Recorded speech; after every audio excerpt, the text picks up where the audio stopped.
চাঁপাইনবাবগঞ্জ আমাদের সীমান্তে প্রতিরোধের প্রতীক। আগ্রাসন আর মেনে নিব না। অনেক কাল হয়েছে, সীমান্তে অনেক বাহাদুরি হয়েছে দাদাদের, সেই বাহাদুরির দিন শেষ হয়েছে।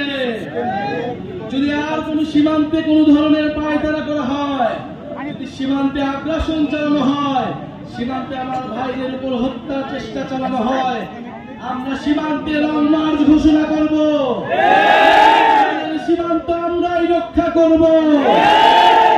প্রিয় চাঁপাইবাসী, আজকে আমরা এসেছি 64 জেলায় আমরা যাচ্ছি দেশ গড়ার আহ্বান জানিয়ে, দেশ পুনর্গঠনের অনুরোধ জানিয়ে। এই দেশ আপনার দেশ, আমার দেশ, শহীদের রক্তে রঞ্জিত দেশ। যেই তারেক এই চাঁপাইনবাবগঞ্জের বাসিন্দা, মাত্র 16-17 বছর বয়স, কাঠের দোকানে কাজ করত, সে ওই জুলাই গণঅভ্যুত্থানে অংশ নিয়ে শহীদ হয়েছে। আপনার সন্তানেরা শহীদ হয়েছে, আহত হয়েছে দেশ সংস্কারের জন্য, নতুন বাংলাদেশের জন্য, সমৃদ্ধ বাংলাদেশের জন্য। সেই স্বপ্ন পূরণ করা আপনার আমার দায়িত্ব। আপনার আমার কাছে সেই স্বপ্ন হচ্ছে আমানত। সেই চাঁপাইনবাবগঞ্জ আমাদের সীমান্তে প্রতিরোধের প্রতীক। চাঁপাইনবাবগঞ্জ মানে সীমান্তে কাস্তে হাতে বসে থাকা সেই কৃষক, সেই কৃষকের সন্তান, বুক চিতিয়ে ফ্যাসিবাদের বিরুদ্ধে লড়াই করেছি, বুকেতে নিয়েছি। আমাদের আজকের সমাবেশে আমাদের সাথে রয়েছেন একজন শহীদ পরিবার। এই চাঁপাইনবাবগঞ্জের মাটিতে যার জন্ম, শহীদ তারেক হোসেন। চাঁপাইনবাবগঞ্জ থেকে 2 জন শহীদ রয়েছেন। এই 2 জন শহীদ গণঅভ্যুত্থানে নিজেদের জীবন বিলিয়ে দিয়েছিলেন দেশকে মুক্ত করতে, স্বৈরাচার থেকে, স্বৈরাচারের কবল থেকে দেশকে নতুন করে স্বাধীনতা এনে দিতে। আমরা সেই শহীদদের শ্রদ্ধা বলে স্মরণ করি এবং সেই শহীদরা যেই আকাঙ্ক্ষার জন্য, যেই নতুন বাংলাদেশের জন্য জীবন দিয়েছিল, আমরা যাতে সেই নতুন বাংলাদেশ বিনির্মাণ করতে পারি। প্রিয় চাঁপাইবাসী, আজকে অনেক কথা বলার ছিল, কিন্তু জানি আপনারা অনেকক্ষণ ধরে অপেক্ষা করছেন। শুধু এতটুকুই বলতে চাই, গণঅভ্যুত্থানের পরে আমরা একটা নতুন বাংলাদেশ চেয়েছি। গণঅভ্যুত্থানের পরে আমরা রাষ্ট্রের মৌলিক সংস্কার চেয়েছি। গণঅভ্যুত্থানের পরে আমরা গণহত্যাকারীদের বিচার চেয়েছি। আমরা জুলাই ঘোষণাপত্র এবং জুলাই সনদ চেয়েছি।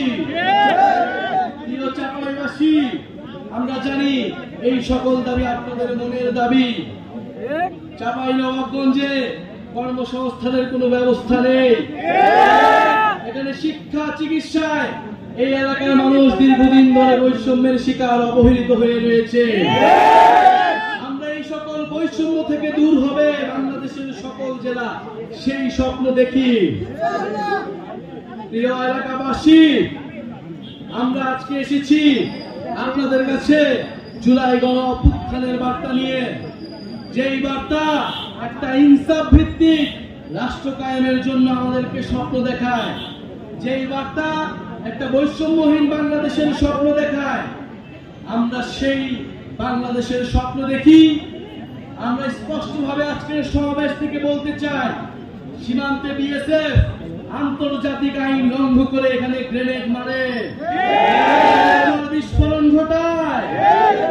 আমরা কিন্তু এইসব, কিন্তু দুঃখের বিষয়, এত ঐতিহ্যবাহী জেলা হওয়া সত্ত্বেও এই আমকে, এটাকে শিল্পের পর্যায়ে নিয়ে যেতে, এটাকে বিশ্বের বুকে তুলে ধরতে, এটাকে রপ্তানি করতে কোন ধরনের উদ্যোগ আমাদের কোন সরকারি গায়ে নেই এখন পর্যন্ত।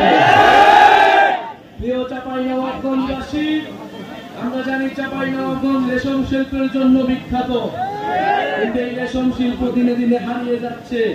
কোন ধরনের উদ্যোগী নেওয়া হয়নি আমাদের এই জাতীয় শিল্পকে বাঁচিয়ে রাখার জন্য।